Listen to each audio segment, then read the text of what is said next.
Okay. Hi, everybody. Thank you for tuning in to My Life as a. Today, we're going to be talking to Victoria, who is an assistant professor at Queen's University, and she's going to talk to us a little bit about her life as an academic. So thank you, Victoria, for joining us. You're welcome. Okay, so my first question for you today is if you could tell me a little bit about yourself, what your job is, what you do in this job, that'd be great.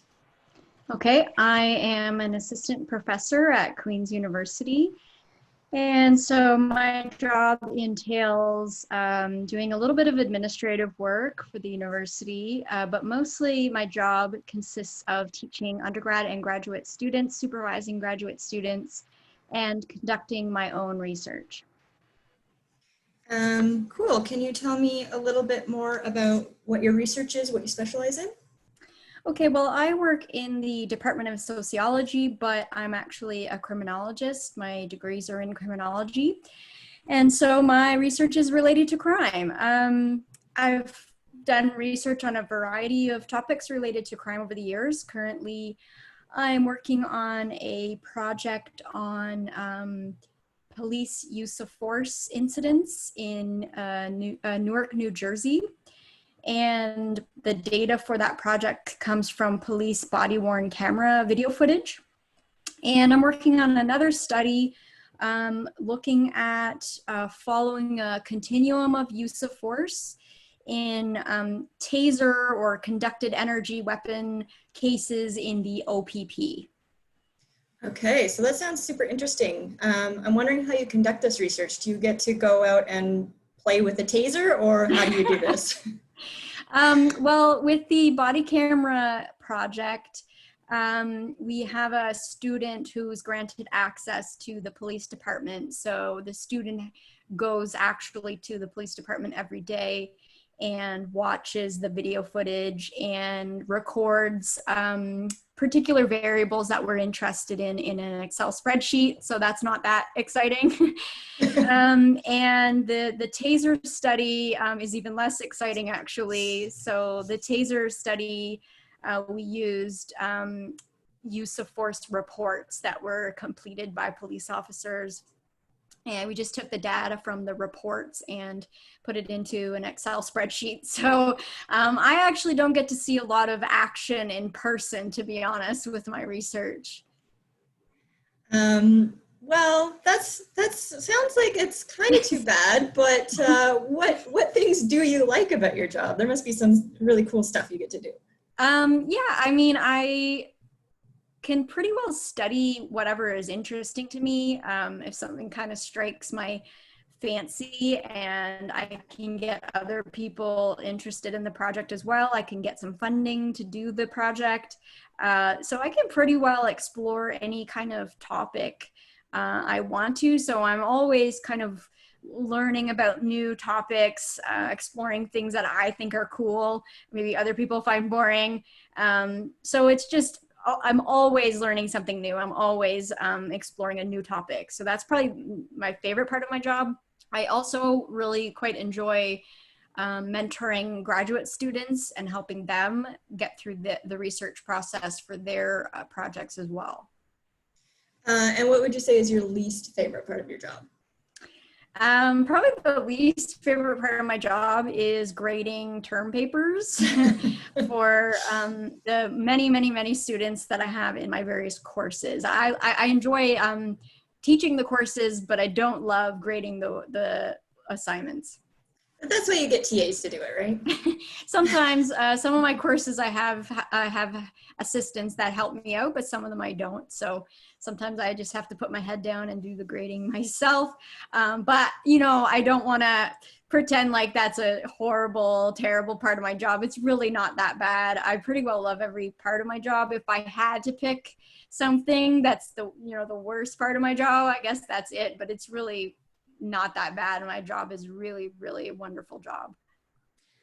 Okay, so can you tell us how would somebody get to the point where they can have this job, what it takes, what kind of personality it would take, and can you tell me if you have any advice for anybody that might want to do that?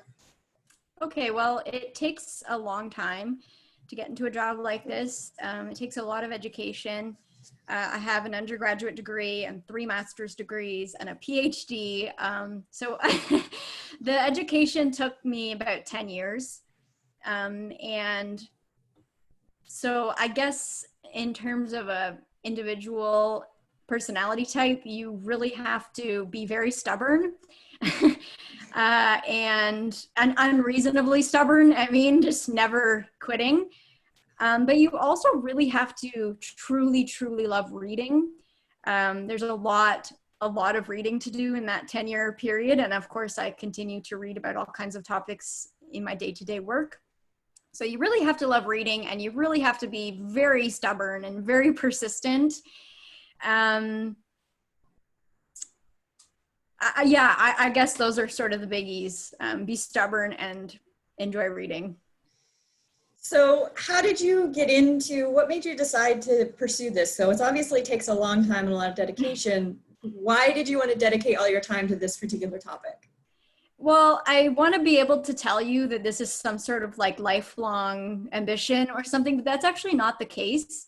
I've always been interested in criminology, sort of as, I don't want to say hobby because that's kind of creepy, but I've always loved those kind of television shows like Law and Order. True crime. Yeah, that sort of stuff. So I had an interest, but in terms of this career path, I really didn't plan for it. It's kind of like each time I finished a university degree, I thought, I'm not quite sure I'm ready to go out into the world yet. So I'm just going to continue hoarding university degrees for a while until I figure out what I want to do. And even when I was doing my PhD, I still didn't really, I wasn't super convinced that I wanted to become a university professor. I still thought maybe I would find a job just doing research without the teaching part of it.